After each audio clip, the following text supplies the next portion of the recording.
Hello and welcome to Basics of Combat Part 5, Armor Class and Saving Throws. In the previous video in this series, we examined the attack action and a few options a player can use when they're on the offense. And in this video, we're going to examine how defenses are managed. We'll discuss armor class calculations, savings throws, and concepts like damage resistance and vulnerability. Defenses in D&D are largely represented by two figures, armor class and saving throws, specifically dexterity savings throws. When a creature makes an attack using a traditional weapon or a natural weapon like claws, their attack roll is contested by their target's armor class. Armor class represents how difficult it is to wound a target with weapons and can be represented in a number of different ways. How strong your armor is, how fast you can move, how large or small you are, and other factors all can contribute to a creature's armor class. The higher the armor class number, the better. Features, items, and effects that contribute to an armor class take one of two forms. The first being an armor class calculation, and the second being an armor class bonus. An armor class calculation is any time an effect or item states that armor class equals a specific flat number and is then often modified by another number, for example, dexterity modifier. The most common examples of armor class calculations are based on what you are wearing. The armor table in the player's handbook lists each type of armor and its key statistics. Under the armor class column, you will see that armor's base armor class. Light armor allows the wearer to add their full dexterity modifier to their armor class, and medium armor allows its wearer to add up to 2 points of their dexterity modifier to their armor class, and heavy armor does not allow its wearer to add any of their dexterity modifier. For example, a character with a dexterity score of 16 has a +3 dexterity modifier. If he wears leather, which is a light armor, his armor class is going to be 14. 11 for the leather armor, plus his full dexterity modifier of +3. If he wears hide armor, which is a medium armor, then his armor class is going to be also 14, because the base armor class for hide armor is 12, and because it is medium armor, he cannot add more than 2 points of his dex modifier to his armor class. Therefore, 12 plus 2 equals 14 again. And if he chooses to wear ring mail, which is a heavy armor, then his armor class will also be a 14, because his base armor class for ring mail is 14, and since it is a heavy armor, he's not allowed to add any dexterity modifier to it. If a character is not wearing armor, for example, is just a commoner or just anybody wearing regular clothes, or perhaps a wizard who dresses in robes, then their armor class calculation is 10 plus their dexterity modifier. And keep in mind that a character may only benefit from one armor class calculation at a time. For example, a monk's unarmored defense feature provides one armor class calculation, which is 10 plus dexterity modifier plus wisdom modifier, and the mage armor spell offers a different armor class calculation, which is 13 plus dexterity modifier. If a wizard cast mage armor on a monk, that monk would have to decide which of those two calculations they want to use. They have to use one or the other. You wouldn't add them both together for a result of 13 plus dexterity plus wisdom. Likewise, a multi-class sorcerer monk can't use both unarmored defense and draconic resilience. They have to choose one or the other. And a multi-class druid barbarian who transforms into a beast form that has natural armor can use either the beast's natural armor or unarmored defense, but does not receive benefits from using both. So that covers the first item that contributes to an armor class, the armor class calculation, but it still leaves the second element of armor class, the armor class bonus. Whereas armor class calculations are represented by a flat number followed by possible modifiers, armor class bonuses are shown as simply a plus number. For example, wielding a shield grants a +2 bonus to armor class. And anytime an effect grants a bonus to armor class, like a +1 ring of protection, you add that +1 bonus to whichever armor class calculation you are using. And that is an important distinction between armor class calculations and armor class bonuses. You can only use one armor class calculation, but you can apply as many bonuses as you are eligible for. So you could wear a suit of armor, plus a shield spell, plus a ring of protection, plus having a bonus for being in half cover. The only real limit is that you can't receive the bonus twice from the same item or the same effect. For example, you can't wear 2 rings of protection for double the armor class bonus. You only receive the benefits from each item one time. Also note that being proficient in a type of armor does not mean that you add your proficiency bonus to your armor class. But if a person wears a type of armor that they are not proficient with, they suffer disadvantage to all ability checks, savings throws, or attack rolls that use strength or dexterity. They also cannot cast any spells while they are wearing armor that they are not proficient in. Saving throws represent a character's ability to resist or avoid a harmful effect, such as dodging away from a magic explosion, resisting mind control, or stomaching a bowl of goblin stew. The difference between armor class and saving throws is that saving throws counter effects where armor would not aid you, like fighting off poison or a disease.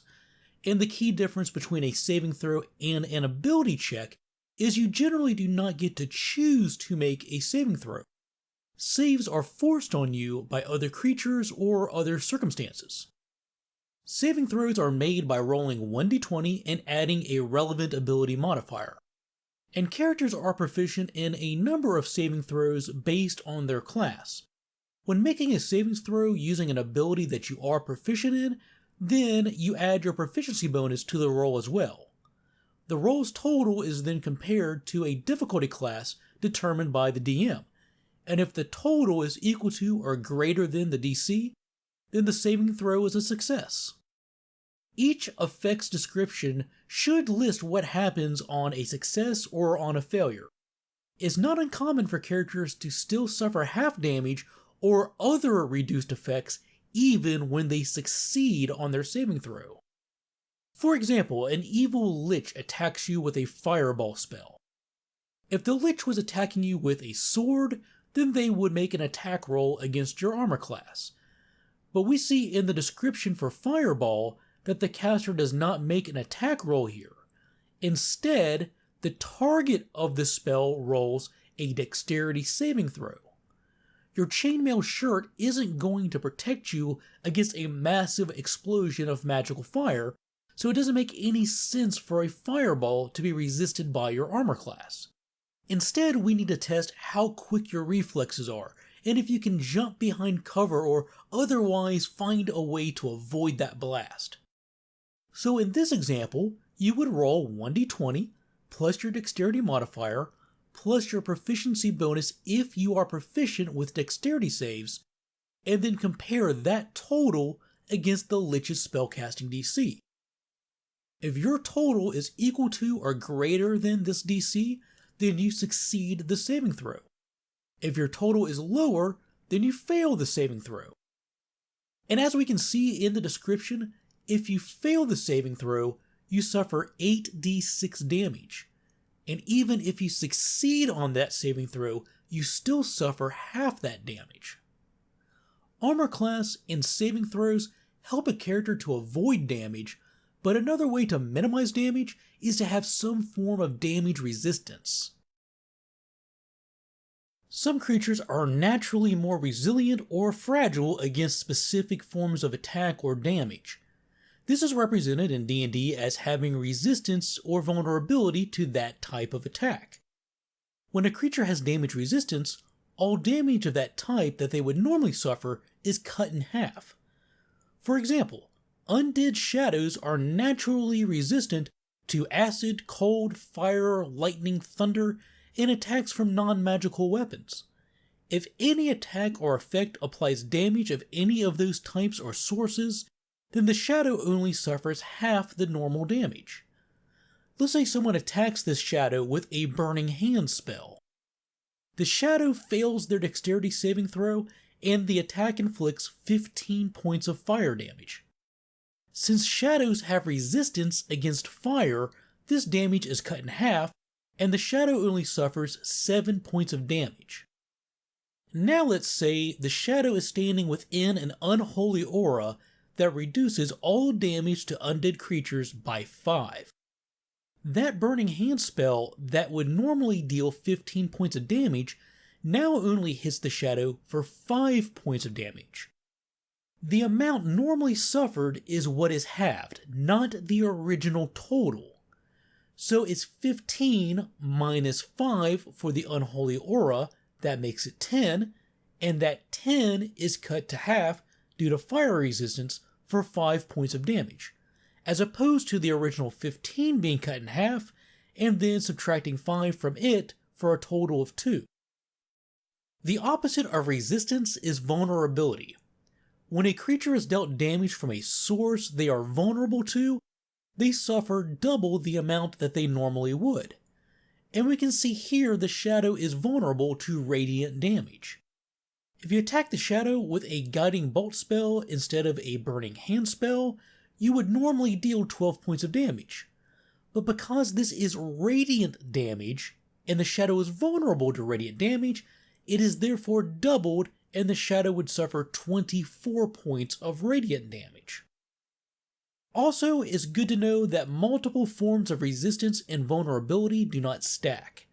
For example, if the shadow cast Fire Shield on itself, which grants resistance to fire, that spell's resistance wouldn't increase the shadow's natural fire resistance and reduce the fire damage to only 25% of normal. Instead, fire damage would still only be cut in half because its natural fire resistance can't be improved by adding other forms of fire resistance. In this video, we discussed some of the ways defenses are measured in Dungeons & Dragons. The first is armor class.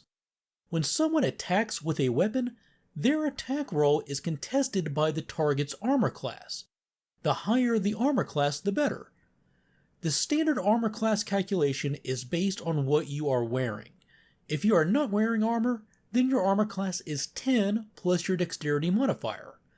If you are wearing armor, then check the armor table or the armor's description to learn how to calculate your armor class. And remember that a character can only benefit from one armor class calculation at a time. Different armor class calculations do not add together or stack.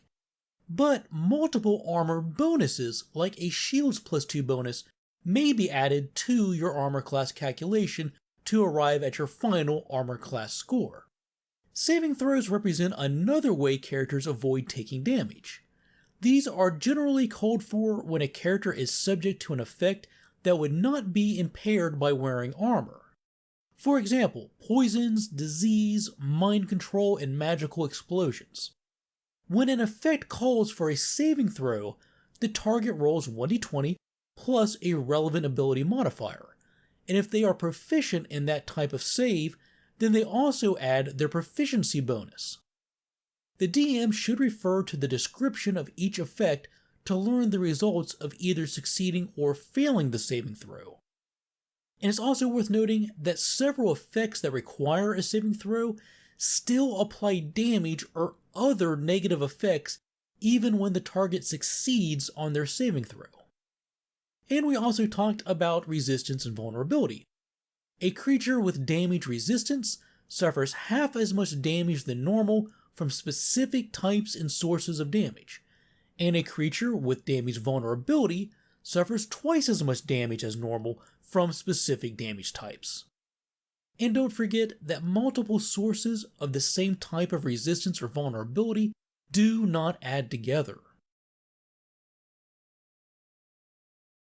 With that, we'll bring this video to a close.